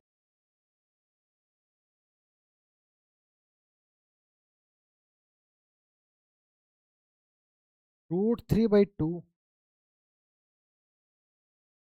√3 देखो हमारे पास परिमाप दे रखा है, परिमाप ने फाइंड कर लिया, ये हुआ ये हुआ। अब मुद्दे की बात ये है कि इसका एरिया और इसका एरिया, इसका एरिया हमारे पास दे रखा है, इसका एरिया फाइंड करना है। तो इसका एरिया क्या ये नहीं हो जाएगा, √3/4 A²। देखो आप दो चीज याद रखना, मैंने आपको पहले भी बताया था, मैं आज भी आपको बता देता हूँ। मैंने पहले आपको बताया था, आपके पास कोई त्रिभुज दे रखा है, समबाहु त्रिभुज के इनर सर्किल का। देखो यदि आप मेरे से कंटिन्यूअसली जुड़ रहे हो ना, आपको इन चीजों पे ध्यान रखना है, और जब भी मैं बोलूँ आपको कमेंट में छोड़ के जाना है। आज मैं आपको बता रहा हूँ कि समबाहु त्रिभुज जब भी आपके सामने आ जाए तो उसका एरिया ये होता है। आप बोलोगे साहब बिल्कुल, लेकिन लेकिन लेकिन मैं आपसे बात कर रहा हूँ कि मैंने आपसे पहले आपको समबाहु त्रिभुज में इनर सर्किल, देखो कोई भी समबाहु त्रिभुज है, इसमें सारी भुजाओं को टच करके मैं कोई त्रिभुज सर्किल बना रहा हूँ, इसका फॉर्मूला, और इनके जो कोण है, ठीक है, उनको टच करके सर्किल बना रहा हूँ, इसका फॉर्मूला। इन दोनों के फॉर्मूलों को आप जो भी आता आंसर आता है, जो भी मैंने आपको बताया था, वो सब आपको कमेंट में लिख के जाना है। ठीक है, मेरा कहने का मतलब ये था, मैं यही सोच रहा था कि मैंने आपको कुछ बताया था, और वो बताया था वही आपको कमेंट में लिख के जाना है। ठीक है, अब देखो फाइंड कर लेते हैं। देखो 3 से ये 3 गया, तुम्हारे पास ए आ गई कितनी, 16 × 4/5, ये आ गई ए। ठीक है, इसको गुणा करा देंगे 2 बार, भाई यही तो होगा इसका मतलब। तो देखो इसको 2 बार, A² क्या आ गई, 16 × 4/5, इधर क्या है, √3 × 4। रेशो किन से लेना है अपने को, 16 × 16 से। क्या इन्हीं से रेशो लेना है क्या, आप बोलोगे बिल्कुल। यदि मैं फाइंड करूं, देखो 16 × 16, 16 से ये 16 गए हमारे पास, 4 से गए ये 4, ये 25 चला गया उधर, तो हमारे पास क्या आ गया आंसर, बचा हुआ हमारे पास आ गया साहब √3 और 4 रेशो में 25, √3/4 × 25, क्या यही आंसर आ रहा है क्या आपका, √3/4 ये रहा, तो यही आंसर हमारा। ठीक है, क्या आप समझ पा रहे हैं मैं क्या कहना चाह रहा हूँ। देखना फिर से, देखना है इस क्वेश्चन। प्रश्न बोल रहा है साहब कि आपके सामने कोई भी ऐसा त्रिभुज है जिसका ये है परिविकर्ण, तो उस त्रिभुज का आ जाएगा हमारे पास परिमाप साहब ये है। और इस त्रिभुज का परिमाप है वो इसका 3/5 है। ये लो साहब 3/5 निकाल लिया। तो एक जो भुजा है वो कितनी आ गई, 1/3, 3 से 3 गए तो 14 × 4/5, ये आ गई एक भुजा। इसका जो एरिया होता है वो होता है √3/4 A², तो √3/4 से गुणा कर दिया, और ए का स्क्वायर, मतलब ए को 2 बार लिखना ही तो हो गया, A × A = A², A × A करा दिया, इसका रेशो ले लिया इससे, काट दिया हमने, 16 से 16 कर दिया, 4 से 4 कर दिया तो 4√3 बच जाएगा, इधर आ जाएगा 25। यही हमारा आंसर है। क्या समझ पा रहे हो मैं क्या कहना चाह रहा हूँ? क्वेश्चन को देखने, प्रश्न को देखने कभी नहीं डरना आपको। आपको ये प्रैक्टिस इसीलिए है कि आप समझते हुए चीजों को चले। चले देखो नेक्स्ट में, दो उम्मीदवार है, एक को चुनाव में 80%, एक चुनाव है कोई भी, में टोटल 80% जो मतदाता थे यानी वोटर्स थे, उन्होंने 80% नहीं वोट किया है। बोल रहा है कि जितने भी वोट डाले गए वो 10% तो इनवैलिड कर दिए। इनवैलिड का आप समझ पाओगे, पहले होते थे जैसे मैंने जहां सील लगा रही है वो गलत लगा है तो इनवैलिड हो जाते हैं। ठीक है। और उम्मीदवार है कोई ए, वो वेद मतों में 70% प्राप्त करता है, और वो कुल कितने से जीत जाता है? वो जीत जाता है 50, ओ सॉरी 70% प्राप्त करता है, तो टोटल उसके पास 50,000 थे वोटर्स। बोल रहे हैं ए को कितने प्राप्त हुए, देखना आप। बहुत आसान क्वेश्चन है, आप समझोगे ना दोस्तों, मजा आ जाएगा आपको इस क्वेश्चन में, देखना। आप बोलोगे साहब 50,000 वोटर थे, ठीक है साहब 50,000 वोटर थे। बोल रहा है कि वोट कितने ने किया? वोट किया 80% ने, तो 80% की फ्रैक्शन हम जानते हैं 4/5। ठीक है साहब। बोल रहा है कि 10% इनवैलिड हो गए, तो अब कितने बचे? अब बोलोगे साहब बचे हमारे पास 9/10। और इसमें से भी जीतने वाले को कितने मिले? 70%। इसके भी फ्रैक्शन जानते हो आप बोलोगे साहब 7/10।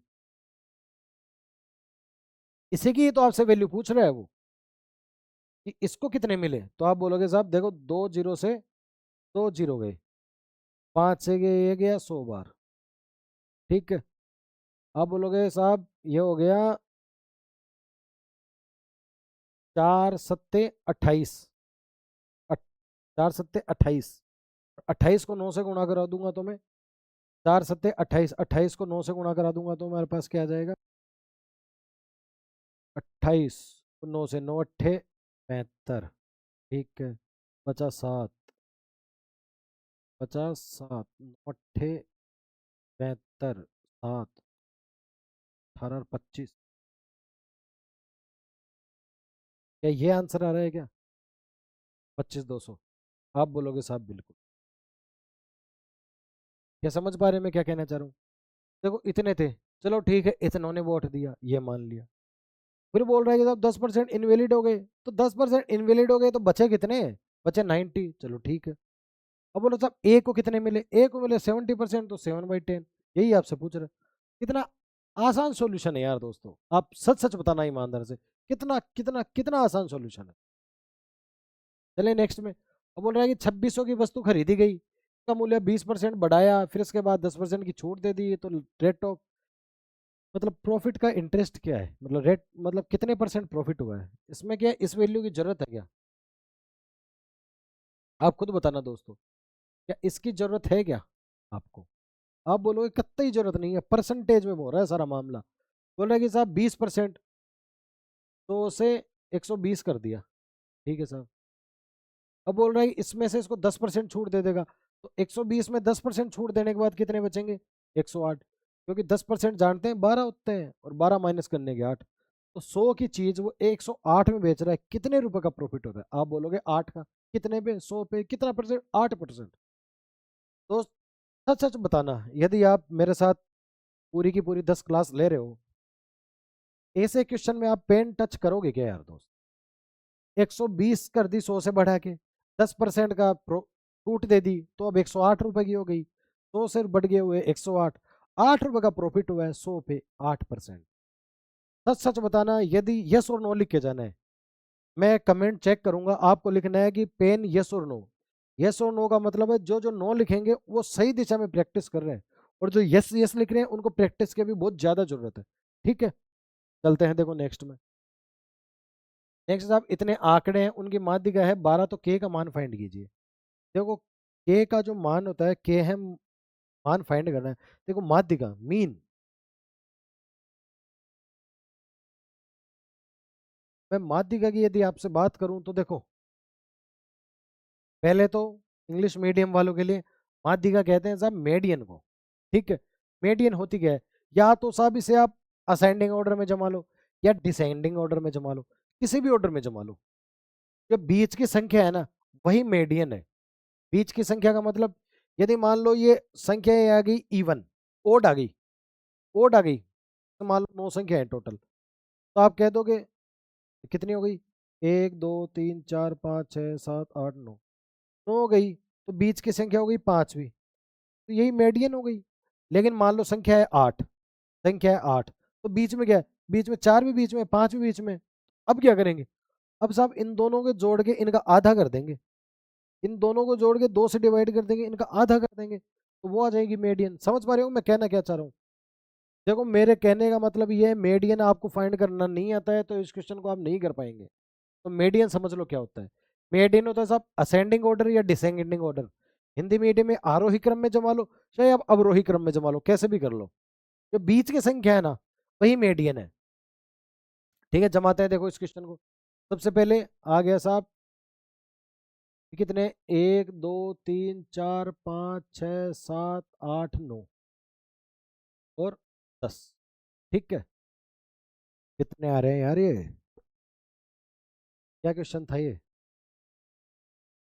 क्वेश्चन देखो मैं यदि आपका इससे देखूं, ये क्वेश्चन था कौन सा?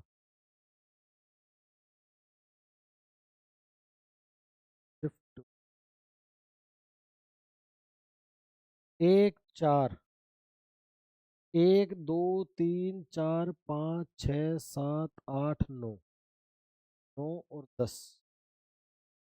ये क्वेश्चन यार एक्चुअली सही से दिख नहीं रहा है, एक्चुअली मैं अभी देख लेता हूँ। आपको व्यर्थ चिंता करने की कोई जरूरत नहीं है, मैं अभी देख लेता हूँ क्वेश्चन क्या होने वाला है ये।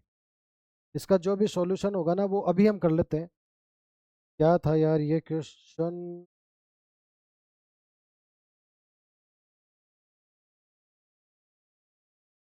ये क्वेश्चन है 2 दिसंबर की फर्स्ट शिफ्ट है ना ये,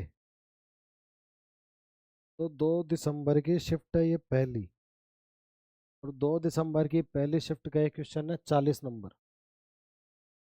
तो 40 नंबर क्वेश्चन क्या कहता है दोस्तों, तो कोई प्रिंटिंग एरर है यार इसमें, है ना। लेकिन मेरा ये मानना है क्वेश्चन आपको छोड़ना नहीं है कभी भी। जब भी आपके सामने आ जाए क्वेश्चन और आपको लगेगी यार ये, वो जो आलस से है ना, बस वही नहीं छोड़ना आपको। देखो ये किस संख्या है, देखो एक दो तीन चार पाँच छः सात आठ नौ, ये जो है ना संख्या, ये जो संख्या है ना आपके सामने, इसको आप कैंसिल करके यहाँ 11 लिख लो आप। ठीक है ना। अब देखना क्वेश्चन, अब देखो संख्या कितनी बन रही है।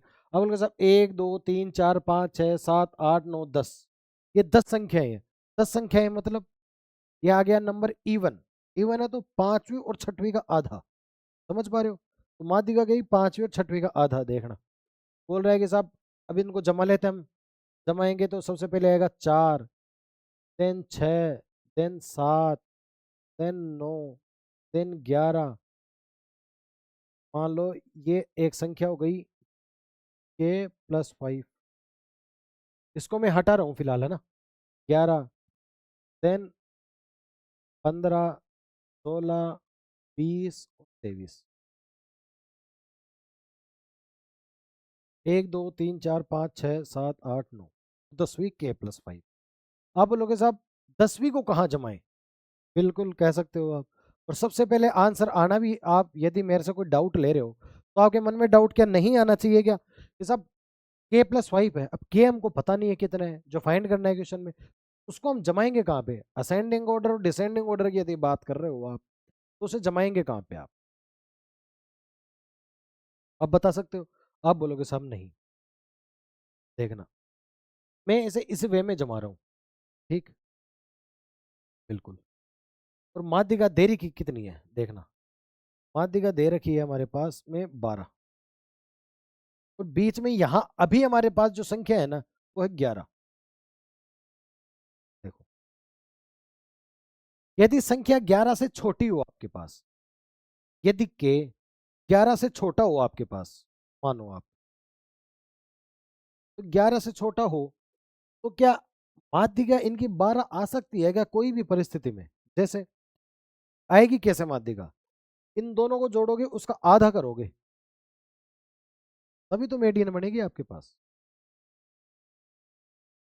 नहीं समझ पा रहे क्या आप? देखना मैं कहना कहता हूँ, इसके साथ में कोई भी संख्या है, एक्स है मान लो, तो आप आधा करोगे तभी तो ये संख्या बनेगी। मीडियन होगा क्या, यहाँ 5 मान लो कोई भी संख्या रही होगी आपकी, मेरे को नहीं पता कौन सी, लेकिन माध्य का 12 है मेरे को पता है, तो देखना आप क्या बोल रहा था। तो 11 प्लस एक्स बराबर है 24 के। एक्स कितना हो गया? एक्स हो गया 13। क्या समझ पा रहे हो आप बोलोगे बिल्कुल। एक्स 13 है। यहाँ क्वेश्चन में एक्स क्या है? के प्लस 5। ये जो एक्स का मतलब समझ पा रहे हो क्या है? एक्स वो संख्या है, एक्स वो जो आप फाइंड नहीं कर पा रहे हो ना, वो संख्या है एक्स। एक्स क्वेश्चन में क्या है? आप बोलोगे साहब एक्स बराबर है किसके? के प्लस 5 के। एक्स की हमने निकाल ली 13। एक्स कितना? के बराबर कितना आ जाएगा? आप बोलोगे साहब के बराबर आ जाएगा हमारे पास 8। क्या आप समझ पा रहे हो कि मैं क्या कहना चाह रहा था? देखो क्वेश्चन हमने बहुत आसानी से फाइंड कर लिया आंसर। मैं जो कहना चाहता हूँ वो देखना है यार दोस्तों। क्या के इससे पहले आ सकता है क्या? या कोई भी संख्या रही हो, कोई भी संख्या रही हो के प्लस 5, ये संख्या तो एक ही है ना टोटल। हाँ बोलोगे बिल्कुल। ये कोई भी संख्या रही हो, क्या ये 11 से पहले आ सकती है क्या? यदि 11 से पहले आएगी तो माध्य का 12 बन सकती है क्या? आप बोलो उसका बन ही नहीं सकती। 11 से पहले कोई भी सिचुएशन में नहीं आ सकता। और माध्य का 12 है, इसका मतलब इन दोनों का जो टोटल है वो है 24। इन दोनों का आधा ही तो माध्य का होती है। आप बोलोगे साहब इन दोनों का जो टोटल है ना दोस्तों, इन दोनों के टोटल का आधा 12 है, दोनों का टोटल 24। एक संख्या इनमें से है 11 तो दूसरी 13। 13 बराबर है के प्लस 5 के की वैल्यू 8। ये हमारा आंसर। देखो समझ में आ रहा है नहीं आ रहा है बताना जरूर आपको, ठीक है। चलते हैं देखो नेक्स्ट में।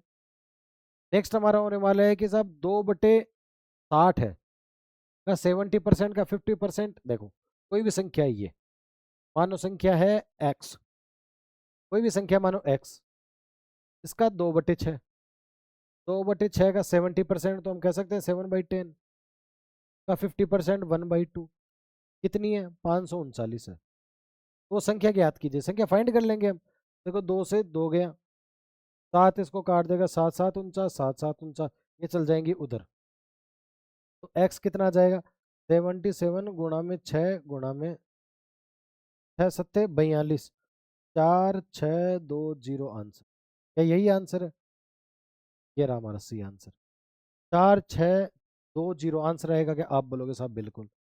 देखो कैलकुलेशन आपको आनी चाहिए। मैं 77 को पहले 11 × 7 तोड़ रहा हूँ, तो 7 6 42, 42 को 11 से गुणा करना बहुत आसान है। दोनों का टोटल बीच में, तो 4620 लगी जाएगी, 4620 हमारा आंसर। समझ पा रहे हो? देखना आगे। एक त्रिभुज है कि ये संख्या है, मान लो ये शेप है कोई त्रिभुज की, ठीक है। शेप शेप शेप शेप ये ले लिया हमने। बोल रहे कि साहब ये 41 है, ये 41 है, और ये है 21, और ये है 50। ठीक है। अब बोल रहे कि साहब 21 सेंटीमीटर के ये लो, ये लंब डाला मैं। यदि मैं इसको बेस मान लूं तो ये क्या हाइट हो जाएगी क्या? आप बोलोगे साहब बिल्कुल। यदि ये बेस है तो ये हाइट है।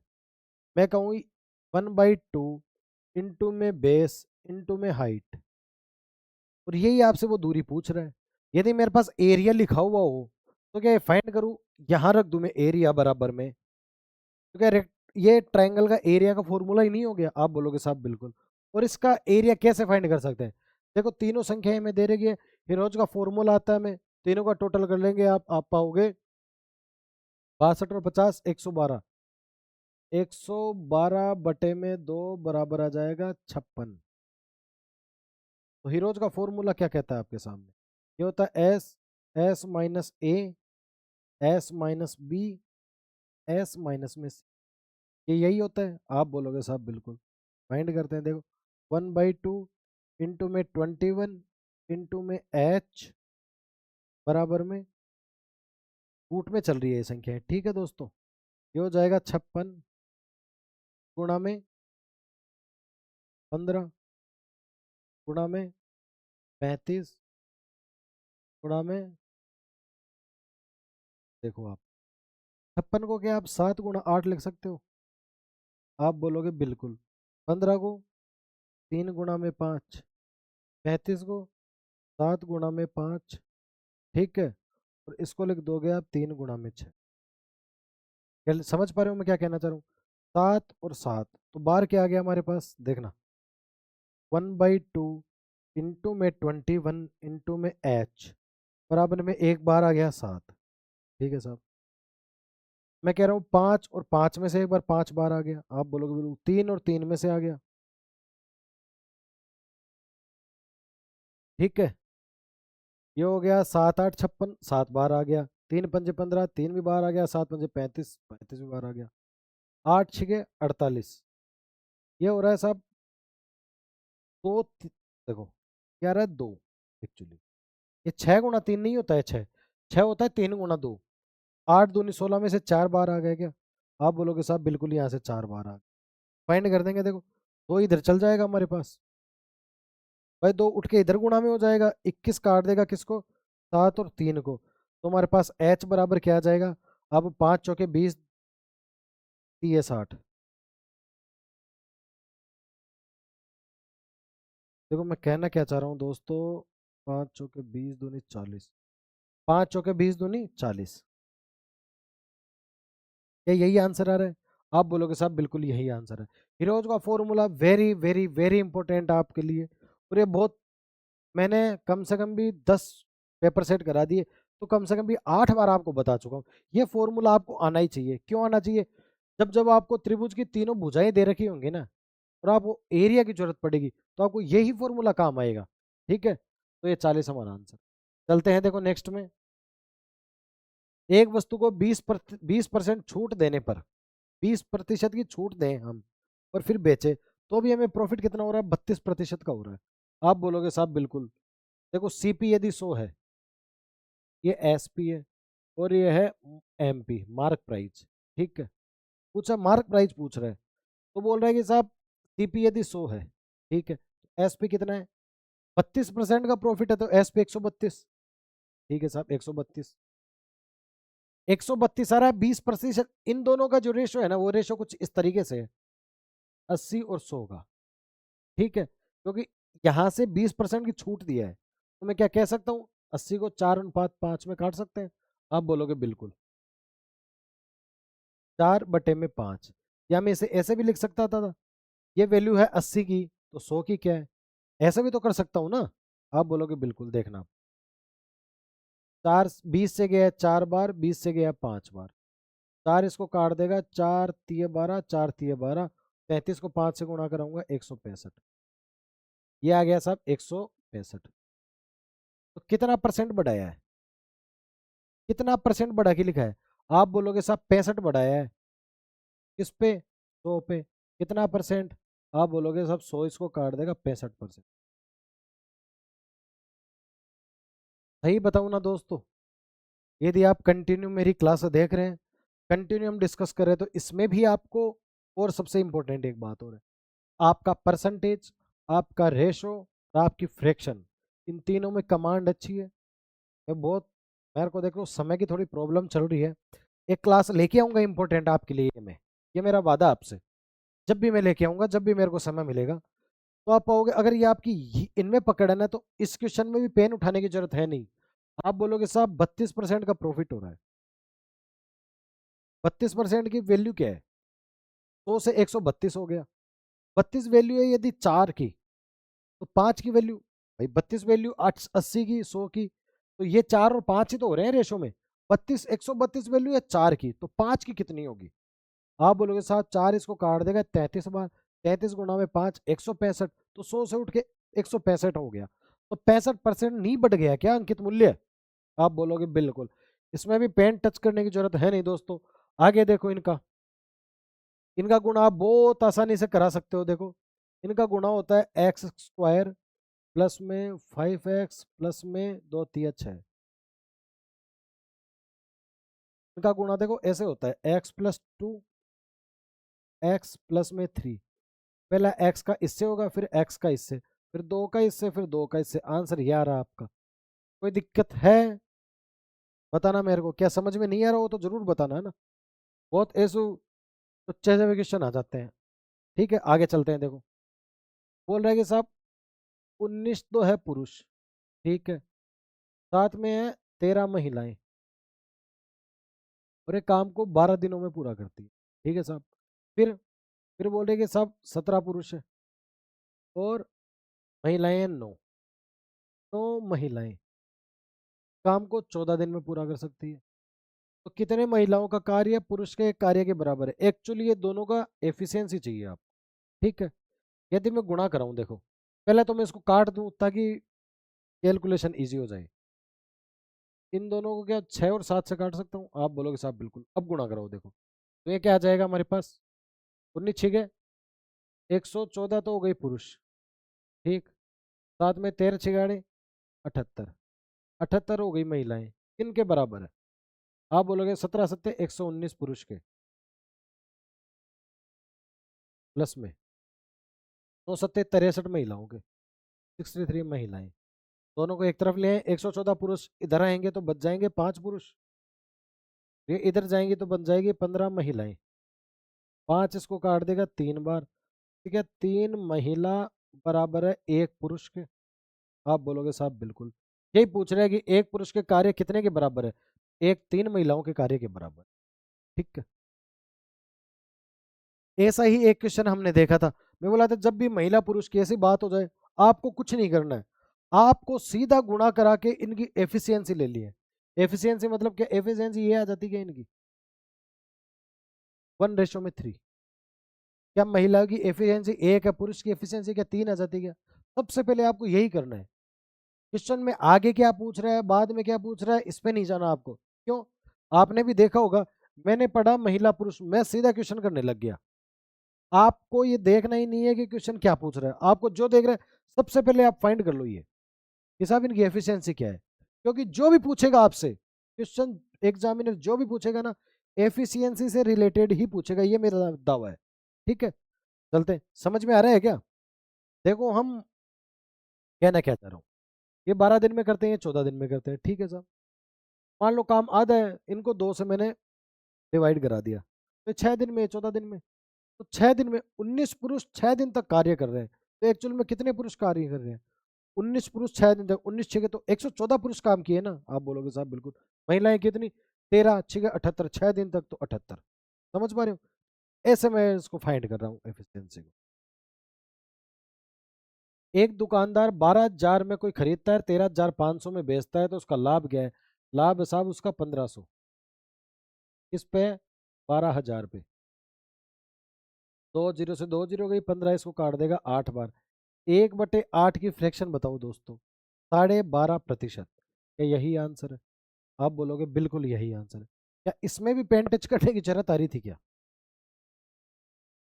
यार दोस्त मैं कह रहा हूँ आप मेरे से तो कर लोगे ना जब प्रैक्टिस सेट, आपको और कुछ टॉपिक के मैं वीडियो बनाऊंगा वो कर लोगे, तो मेरे को मैं मान ही नहीं सकता कि आपको 30 क्वेश्चन आएंगे, लो 25 क्वेश्चन आएंगे आपके ग्रुप डी में, 25 में से लगभग 8-10 तो आप बिना पेन के करोगे वर्बली। अब बताओ ये कोई 3 सेकंड का क्वेश्चन नहीं है ये। चले नेक्स्ट में, ए बी सी किसी काम को क्रमशः, देखो ए 3 बाय, बी इसको 9 में, सी 18 दिन में कर सकता है। टोटल वर्क अभी माने हम, तो मान लेंगे 18। एफिशिएंसी क्या आ जाएगी इसकी? इसकी आ जाएगी 1, इनकी आ जाएगी 2 की, इसकी आ जाएगी 3, 6 18, 6 9 दूनी 18, 9 एकम 9, ये आ जाएंगी। तीनों मिलकर एक साथ मिलकर काम करते हैं, 3 गुना काम कितने टाइम में पूरा कर लेंगे? ये काम है साहब 18, 18 का 3 गुना काम कराना है, मिलके काम कर रहे हैं, 6 2 8 रहेंगे 9, 9 इसको काट देगा 2 बार, 3 दूने। यदि आपकी प्रैक्टिस अच्छी है ना दोस्तों, तो आप इसको भी ना विदाउट पेन ही सॉल्व करोगे, बिल्कुल विदाउट पेन सॉल्व करोगे। चलते हैं नेक्स्ट में।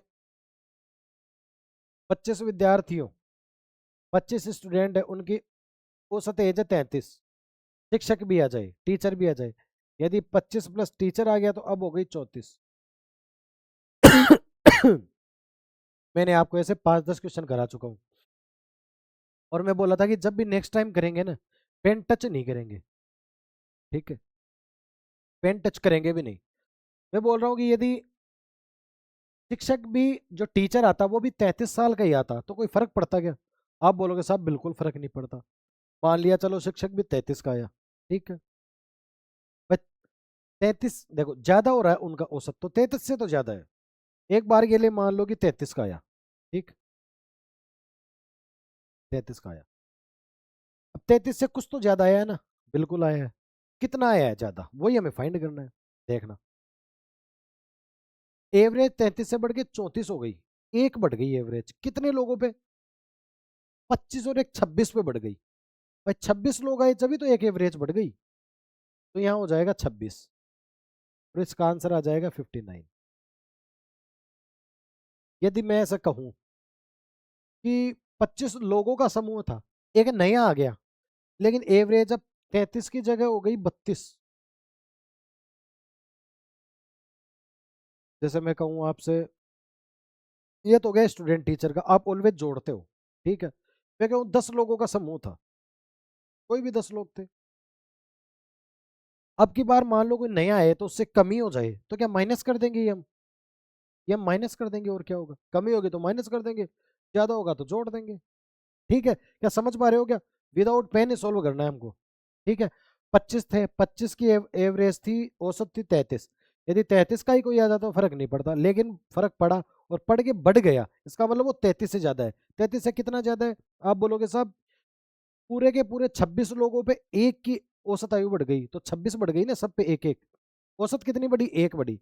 लेकिन कितने पे बढ़ी? 26 पे बढ़ी, तो 26 से कम 26, तो 26 लोगों पे एक एक बढ़ी, तो 33 प्लस 26 59 आंसर। क्या इसमें भी जरूरत थी क्या आपको? आप बोलोगे साहब 8 और 56 का तृतीय अनुपाती क्या होता है? देखो तृतीय अनुपाती होता क्या है, एक हो गया प्रथम, एक हो गया द्वितीय, और एक हो गया तृतीय। होता क्या है, ये मान लो एक्स, ये वाई है और ये जेड है, तो होता क्या है, वाई स्क्वायर बराबर में होता है एक्स जेड के। समझ गए? मतलब बीच वाले का स्क्वायर, दोनों के इर्द गिर्द जो दो हैं हमारे पास अनुपात रेशो में, उन दोनों के गुणाओं के बराबर होता है। बीच में क्या है अपना 8 और 56, तो 56 हो गया द्वितीय, तो ले लो साहब 56 गुणा में 56 बराबर में 8 और x, तो 8x के बराबर होता है। ये काट देगा इसको 7 बार, 56 को 7 से गुणा कर, 6 7 42, 4 7 पंजे 35 और 4 39, 92। क्या x की वैल्यू 392 है क्या? आप बोलोगे साहब 392। सही बताना आप, आपकी कैलकुलेशन है ठीक है, तो ये बहुत इजी क्वेश्चन है यार दोस्तों, बहुत ज्यादा इजी क्वेश्चन है। और ऐसा नहीं है कि मैं आपको जताने के लिए कि देखो कितना आसान है, इसके लिए मैं ऐसे बहुत मामूली से क्वेश्चन लिखे हूं, ऐसा मैं नहीं लाया हूँ। आप सभी मेरे को जानते हैं कि मैं डेली एक शिफ्ट करवाता हूँ, शिफ्ट जो कि एग्जामिनर ने आपसे पूछी है, मैंने नहीं बनाया पेपर, एग्जामिनर ने आपसे बनाया है। और वो बनाए हुए पेपर ही हम डिस्कस करते हैं। और क्यों डिस्कस करते हैं? क्योंकि उन वही क्वेश्चन से आपके आने वाला पेपर बनने वाला है। क्योंकि एग्जामिनर 95 क्या लगभग 100% पेपर, लगभग कह रहा हूं मैं, लगभग में आप 95 पे भी जा सकते हो। इतना पेपर तो प्रीवियस ईयर क्वेश्चन से ही आने वाला है आपका। देखिए चलते हैं नेक्स्ट में। नेक्स्ट हमारा होने वाला है कि साहब 2015 में एक इमारत थी, उनमें कीटों की संख्या, एक्चुअली कीटों की नहीं है, ये ईटों की है। ईटों नहीं तो कीट भी कह सकते हो आप। कोई भी मान लो बिल्डिंग है, उसमें कीड़े हैं, ईंट है, ठीक है। वो कितने हैं? आप बोलोगे साहब है 9, 5, 8 और 0। बोले कि 2016 में 12% बढ़ गए, 12% बढ़ गए, तो हम कह सकते हैं इसको 28/25। क्योंकि देखो 4% की फ्रैक्शन होती है 1/25, तो बात हो रही है 12% की, तो यह 3 गुना हो रहा है क्या 12%? ठीक है, तो यही हो गया ना, 12% की क्या होगी, 12% की हो जाएगी यहाँ पे 3/25। तो 25 और 3 बढ़ गई, तो 25 और 3 28/25, इस हिसाब से कर रहा हूँ मैं, ठीक है। बोल रहे कि साहब 8% घट गई 17 में, तो क्या कह सकता हूँ 23/25। आप बोलोगे बिल्कुल। देन फिर क्या करें, फिर 8% बढ़ गई, तो मैं क्या कह सकता हूँ 27/25। आप बोलोगे बिल्कुल कह सकते हो, अब मर्द बिल्कुल कह सकते हो आप, ठीक है। अब हम इसे सॉल्व कर लेंगे, आंसर हमारे पास आएगा। देखो सॉल्व करने का मतलब, क्या मैं ये कह सकता हूँ कि ये हो जाएगा हमारे पास 5? देखना क्या कहना चाह रहा हूँ। ये 5 का स्क्वायर है, ये 5 का स्क्वायर है और ये 5 का स्क्वायर है, ठीक है। तो क्या कह सकता हूँ, 5 का क्यूब, 5 का क्यूब, ये कह सकता हूँ मैं इसको। चलो ऐसा नहीं समझोगे आप ये समझना, इसको मैं गुणा करा दूं 4 से तो क्या 100 बन जाएगा क्या? ऐसे इसको भी 4 से करा दूं, इसको भी 4 से करा दूं, तो टोटल कितने का रहा? टोटल कितने का गुणा हो रहा है दोस्तों? समझ पा रहे हो क्या? देखो आप इसे सोल्व करो, बहुत आसानी से सोल्व करो। ये क्या है? ये 25 प्लस 2, 25 माइनस 2, तो ए स्क्वायर माइनस बी स्क्वायर, तो क्या हो जाएगा हमारे पास? 25 का स्क्वायर 625 और माइनस 4 621। इसको मैं क्या लिख सकता हूँ क्या? 621 बटे में 625।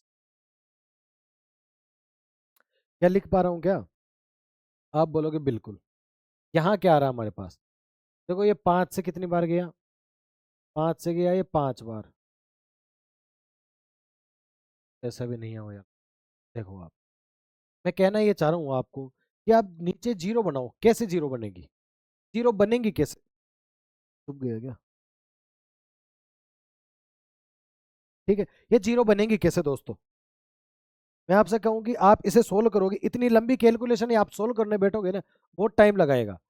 मैं चाहता हूँ कि आपकी कैलकुलेशन इजी हो। वो कैसे होगी? क्या आपने ये फाइंड कर लिया?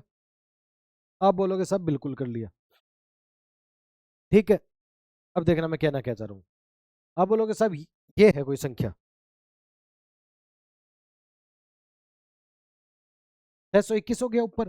मैं इसको गणा करा रहा हूँ 958 से, ठीक है। 625 958, ठीक है, इनको गुणा करा रहा हूँ आपस में। 5 अट्ठे 40, जीरो। 4 25 29 और 16, 29 16 55 45, 29 16 45, 4 9 49, 49 और अट्ठे 48।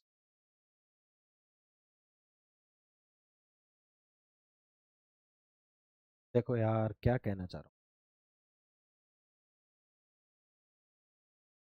ये देखो कैलकुलेशन जो भी लेंथी हो रही है उसका मैं आपको सामने रीजन बनाना चाहता हूँ। देखो रीजन में सोच रहा हूँ कि किस टाइप से बनाऊं, क्योंकि कैलकुलेशन के टाइप होते हैं हजार। हजार टाइप होते हैं आपके सामने कैलकुलेशन के, ठीक है।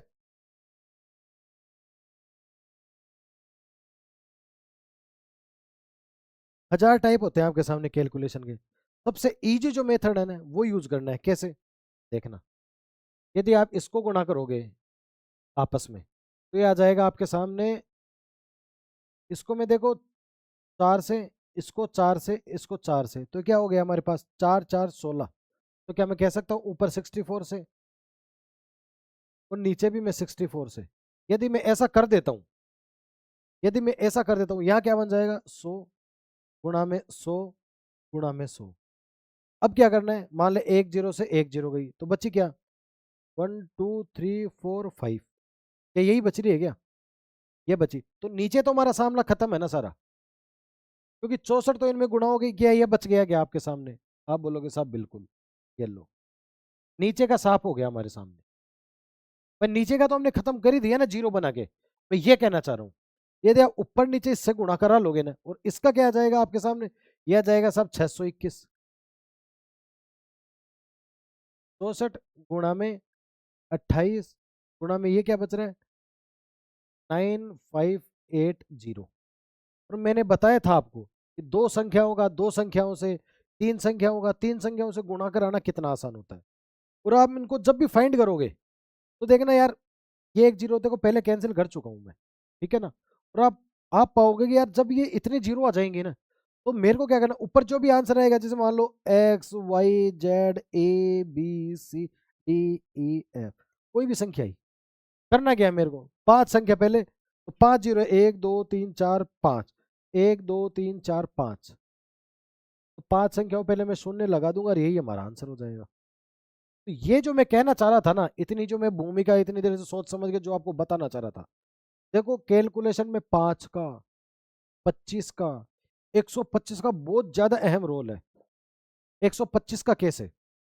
125 को सोचो, मैं 8 से गुना करा रहा हूँ, क्या 1000 नहीं बन जाएगा क्या? आप बोलोगे बिल्कुल बन जाएगा। यही मेरे कहने का मतलब है। ठीक है, जो भी आंसर आ रहा है आपको सॉल्व करना है कमेंट में। जैसा कि आप सभी को पता है, मैं डेली जब भी आपका एक टेस्ट सेट लेता हूँ, आपको कमेंट में एक क्वेश्चन का आंसर मैं छोड़ने के लिए कहता ही हूँ, ऑलवेज कहता हूँ, ये मेरी है। मुझे इससे ये लगता है कि क्या स्टूडेंट्स क्लास को सीरियस ले पा रहे हैं। तो आपको जो भी सही आंसर कमेंट सेक्शन में आपका कमेंट करेगा, मैं उसे कमेंट पिन करेगा, तो मैं उसको बिल्कुल एक लाइक या फिर जो भी होगा तो आप समझ पाओगे वो दे दूंगा, ताकि उससे क्या होगा कि वो आंसर सही है, आप फाइंड कर पाओगे। ठीक है, ताकि वो आंसर सही हो जाएगा। और देखो दोस्तों यार, ग्रुप डी एग्जामिनेशन में आपको लगता होगा काफ़ी समय है, और 5-6 महीने कितने कम समय में निकल जाएंगे, बिल्कुल आप सोचे भी नहीं होंगे। आज से ही प्रैक्टिस स्टार्ट कर दो। 10 टेस्ट हमने कर लिए हैं, 100 टेस्ट करेंगे। आज की क्लास को यदि मैं काउंट कर लूँ तो लगभग 250 क्वेश्चन हमने कर लिए हैं। 250 क्वेश्चन, 250 क्वेश्चन करने की ही ये नौबत है कि क्लास के अंदर कम से कम 4 से 5 क्वेश्चन हम बिना पेन के कर पा रहे हैं। और जब आप कर लोगे ना 2500 क्वेश्चन मेरे साथ में, आप 10 क्वेश्चनों में पेन भी टच नहीं करोगे, बहुत आसानी से कर पाओगे क्वेश्चनों को। ठीक है, और प्रैक्टिस करते रहिए, मिलते हैं नेक्स्ट क्लास में। ठीक है, धन्यवाद।